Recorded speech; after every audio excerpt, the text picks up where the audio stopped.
Welcome to module 29 of Database Management Systems course in the IIT Madras Online BSc program. We have been discussing about relational database design. We have done that through the functional dependency theory and normal forms and normalization, and we culminated by discussing a specific library information system design from specification to the relational schema, going through the application of each different things that we have learned through the process. So, this brings us to kind of the learning for relational database design using functional dependency model. Now, we are going to generalize this somewhat to take care of more forms of redundancy that may exist in the real world. And we are going to talk about fourth normal form, and before that the multivalued dependencies. So, like we had functional dependencies, where a set of attributes, values over a set of attributes uniquely determines the values over another set of attributes, alpha determines beta. We have a more generalized scenario if we have multi-valued attributes. So far what we have dealt with, we have enforced that we start with 1 NF, atomic single value. So, 1 NF, if we start with 1 NF, every attribute can have a single value. But what if it can have multiple values? We saw this situation earlier too, but now we are going to go in depth. So, we are talking about a relationship, a relational schema person who has name, phone and likeness for dogs. Naturally, the person has multiple phones, a person can have multiple phones and likeness for multiple dogs. So, these are the multiple values that are possible for that attribute. Now, if they were not possible, then we would have said that man functionally determines phones, but now we cannot say that anymore. So, what is we say? We now model this saying that man multi-determines, mind you, earlier it was functionally determines, now it is multi-determines phone. And the change in notation is functional dependency was this, and this dependency is written with 2 head arrows. So, at times people also write it like this. Right.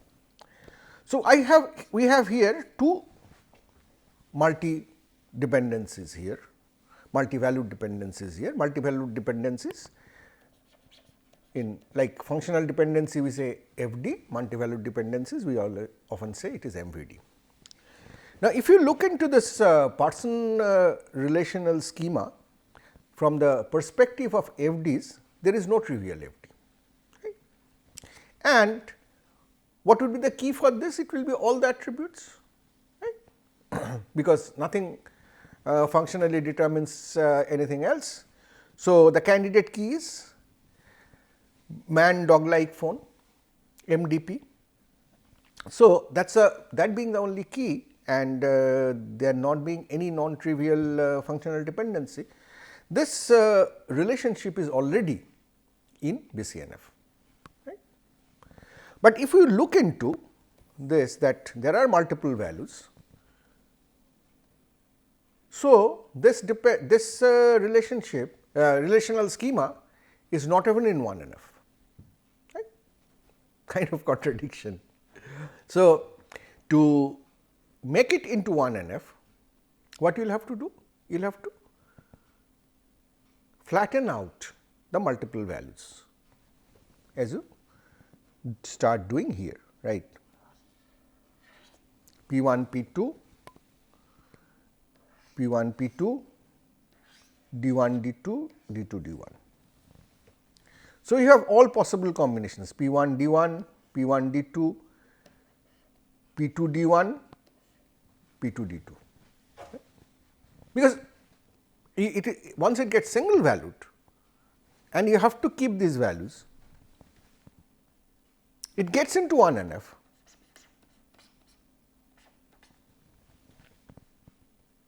It actually still does not have any non-trivial functional dependency. So, it is in BCNF, but you can see what a tremendous amount of redundancy it has now. So, that is the new problem which cannot be handled by functional dependencies and has to be handled by the multivalued dependencies that we are going to talk about today. Now, if we have two independent relations, whenever we have two independent relations, say we are talking about two independent relations here. One is student, which is SID and name, obvious functional dependency, another is course CID and CNAME.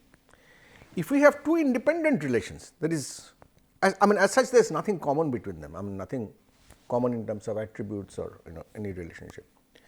But if we keep them in a single table, like say student course, this is a student table, this is a course table, but if we keep them in a single table,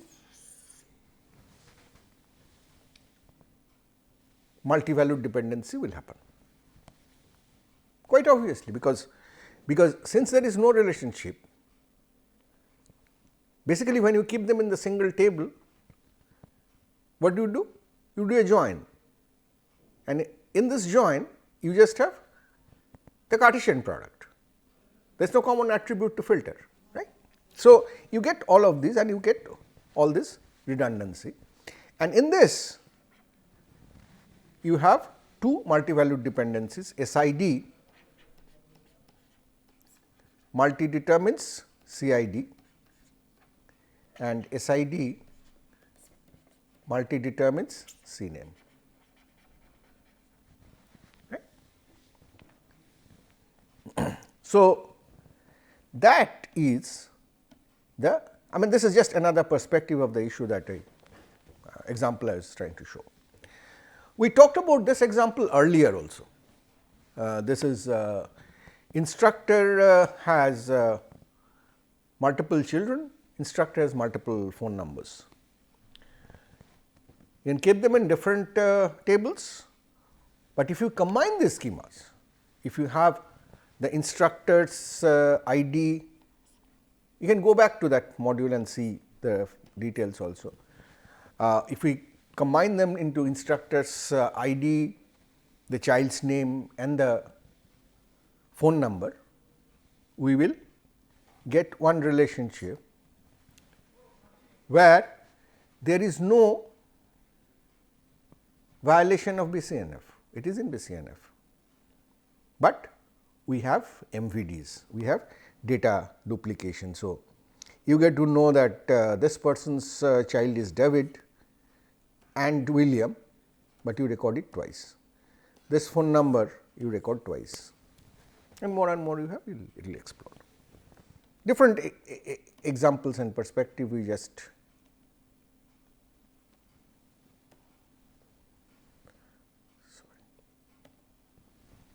So, having understood the situation, let us now formalize it like we did for the functional dependency. So, what we say is if R is a relational schema and alpha beta are subsets of R, then a multivalued dependency, as we write, holds on R if any legal relation. So, that is always the common statement. For all pair of tuples T1 and T2 that match on alpha, in functional dependency what we said? If they match on alpha, they will match on beta, very simple, but now it is not that, it is a lot more explosive. If they match on alpha, then there will exist two more tuple T3 and T4 such that all of them match on alpha, T3 and T1 match on beta, T3 r minus beta, that is the remaining attributes, match with T2's r minus beta, T4 beta matches with T2 beta, and so on, all of this. Looks complicated if you write down in mathematical form, but it is as such not that. The example will help. So, here is an example where I have two MVDs, course multi-determines book, right, and course multi-determines lecturer. Right. A course may have multiple, so saying that a course may have multiple books recommended for it, and the course may be instructed by more than one lecturer. Okay. So, if you look into what is written here as T3, T4, what you will find that basically what you have here, you have two values each, Silvert's and Nedapelt. You have two values here, John and William, but what you will get is you will get all combinations of the Cartesian product of them, and that precisely is this definition. So, if you take these as say if you take that the course multi-determines this. So, this is T1, this is T2. So, they match on alpha. So, we will get two more T3, T4 who match on alpha. T3 beta should equate T1 beta. What is T3 beta? T3, this book, T3 beta should equate T1 beta. T3 r minus beta will equate T3 r minus beta will equate T2 r minus beta, like this. It is nothing but actually saying that all the Cartesian product items will come in here. So, that is the formal mathematical definition which can be used to reason on the MVDs, and naturally as you have an MVD on course to book, you have another MVD on course to lecture, that will always be there. So, if we have a relational schema with a set of attributes which is partitioned into three non-empty subsets x, y and z, right, there is partitioned, right. So, together it will form R and they are disjointed. Then we say that if y multi-determines z, if for all possible relations, if y1 z1 w1 and y1 z2 w2 both exist in R, then the Cartesian product combinations will also exist, y1 z1 w2 and y1 z2 w1, that is. MVD said in a different way, here this is a partition of R. So, since it is so you can clearly see that if you just have such a partition, then what it will mean that if you have a MVD from y to z, then you will also have an MVD to y to w. So, what we say is if you have an MVD to y to say x, some subset of R, then you will also have an MVD to y to r minus x, that is the partition. So, that is what you observe in this, that is what you saw in the previous one also. We had course to book, there are three attributes, course, book and lecturer.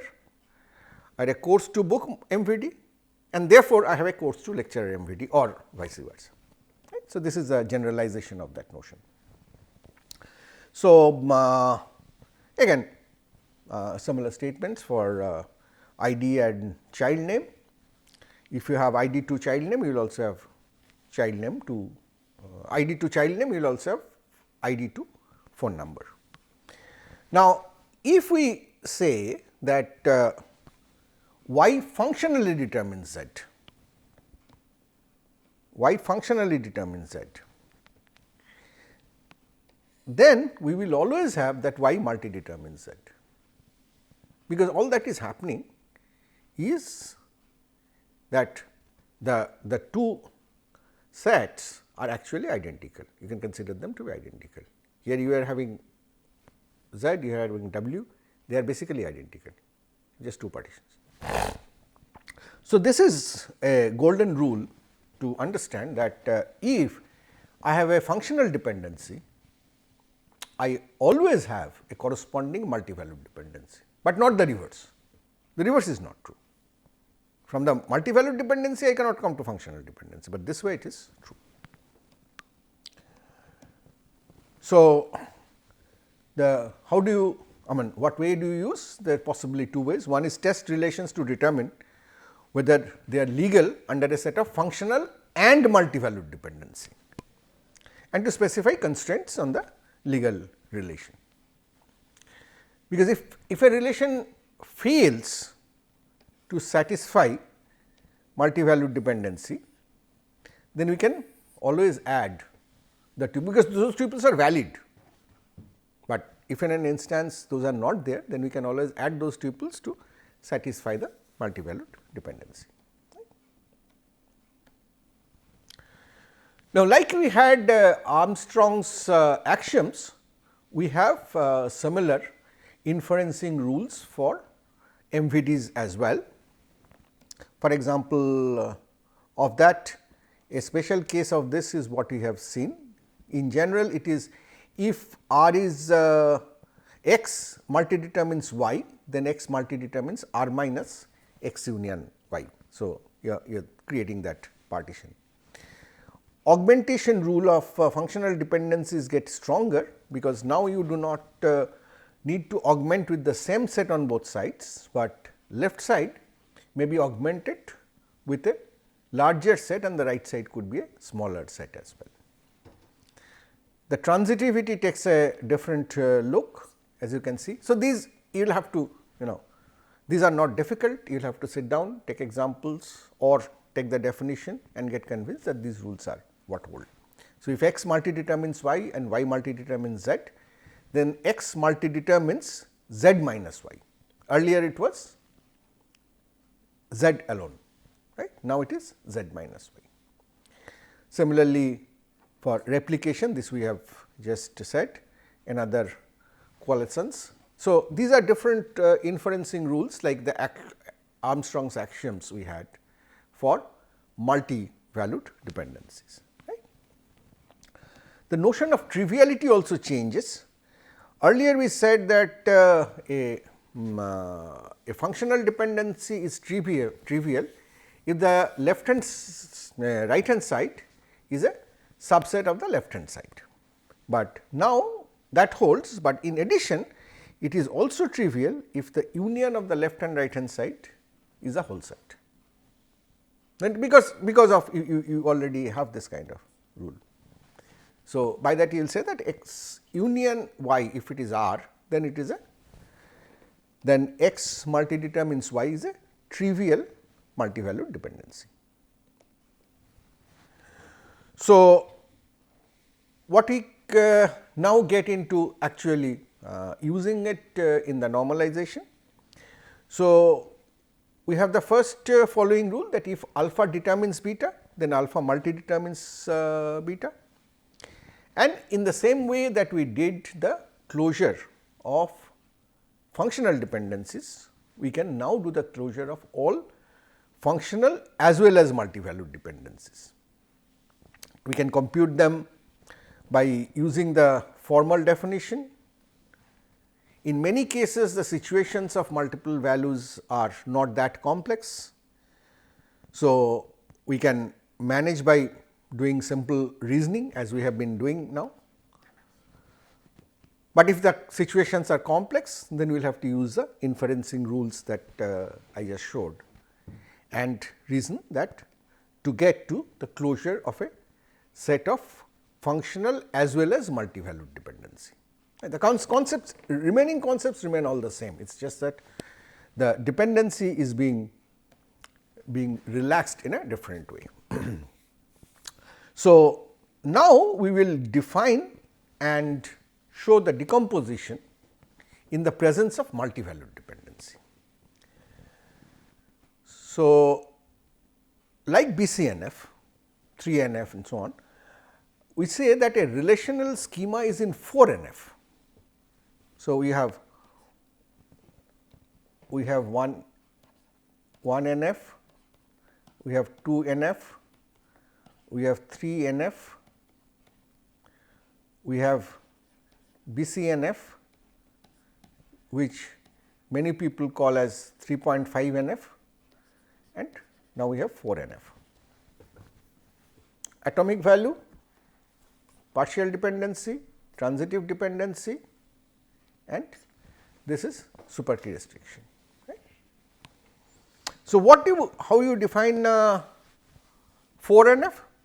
Say that with respect to the set of functional and multivalued dependencies, if for all multivalued dependencies in D plus, that is a closure set of the form alpha multidetermines beta, at least one of the two will have to hold. One is either it is a trivial MVD or is a super key of the schema.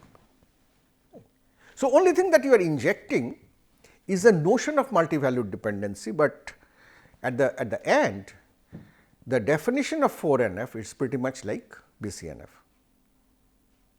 and it will be quite obvious to see that if a relation is in 4NF, it is necessarily in BCNF, right, because every functional dependency is a multivalued dependency as well. So, again the conditions are every multivalued dependency is either trivial or the left hand side is a super key of the schema.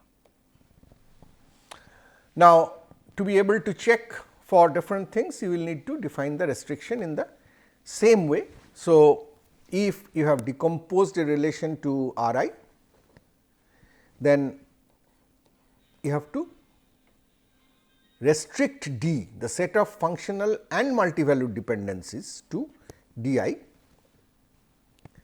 which has all the functional dependencies in D plus that include only attributes of Ri. This is what we have been doing earlier, and this is the addition, that it will have all multivalued dependencies of the form beta in alpha multidetermines beta intersection Ri, where alpha is in Ri and this is in D plus.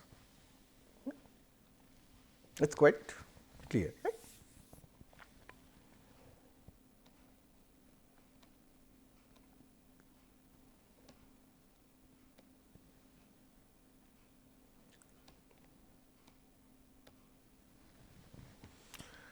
Now, if a relationship is not in 4NF, we will again do the same, we will decompose to make it into 4NF, and it goes exactly like what we did for BCNF. So, we will check using attribute closure defined in the same way as we did for functional dependency, whether A multidetermines B is in the closure set. If it is not, if this from this closure set we will know whether it is A is a super key or not. If A is not a super key, then we will have to create a decomposition, and in the same way we will have A union B in one decomposition and A minus B minus A in the other decomposition. Mind you, the consequent observation remains same, that the intersection is A, and therefore, you will have a lossless join. There is now no problem with that. So, this is exactly like the BCNF, except that you are doing the closure in terms of the multivalued dependencies. Now, after you have got R1 and R2, we have to check each if they are in 4NF, and for checking that we have to create those restrictions D1 and D2 and check within D1 the closure of D1 and closure of D2. And if any one or both of them are not in not in 4NF, then I will have to again go forward and decompose it further. So, formally said, this is the pseudocode of the algorithm, which you can go through and understand in steps, but what you have said is the basic process. So, you have the restrictions being computed, that is the first thing, restrictions being computed, and then you are doing the checking, and based on that you do the partitioning of the relational schema. Okay. So, now we have learnt how to create 4NF. So, let us look at an example. So, let us go back to our person relational schema. All that I have done is I have included another attribute which is not multi-valued, which is single valued. A person has one address, say multiple phones, multiple dog likes. So, there is a, I mean it is written as FD, this is basically dependencies. So, first one is an MVD, man multi-determines phones, can have multiple phones, can have multiple likes to dogs, man multi-determines dog, and has a unique address. Naturally, given this, all the three attributes are forming the key. So, here as you can see that all dependencies violate 4NF, right? Because none of them are key on the left hand side and none of them are trivial. Right? So, what we would do? We would use this violation and create a decomposition here, which is person phone, which is man and phone. The remaining will also, so this is what will remain is person dog like address, that will also violate. So, we will take this, create this, and we will be left with the last one. So, here in this relation we have one multi-valued dependency in the restriction, here we have another multi-valued dependency in the restriction, here we have the functional dependency in the restriction. You can see the notations here, FD1, FD2, FD3. So, with this normalization, the entire data schema comes into fourth normal form. So, it has minimal amount of redundancy, it naturally through the process has lossless join, and as it so happens that all the three FD or MVD are checkable in the respective decomposed relation. Therefore, this is also dependency preserving decomposition into 4NF incidentally.